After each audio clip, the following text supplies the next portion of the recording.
Mutton কষা। দেখেন আপনারা খাসির মাংস রান্না হচ্ছে।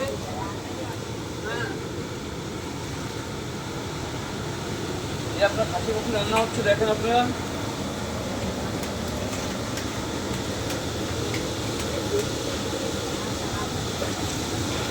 দেখেন মাংস খাসি রান্না হচ্ছে। হ্যাঁ,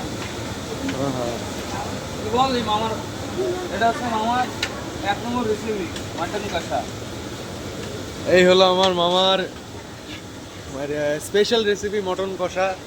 70 কিলো মটন, তাই না? একবারে 70 কিলো সবাই। বাহ বাহ, 70 কিলো এদিকে মটন। 70 কিলো আর ওদিকে আছে 90 কেজি।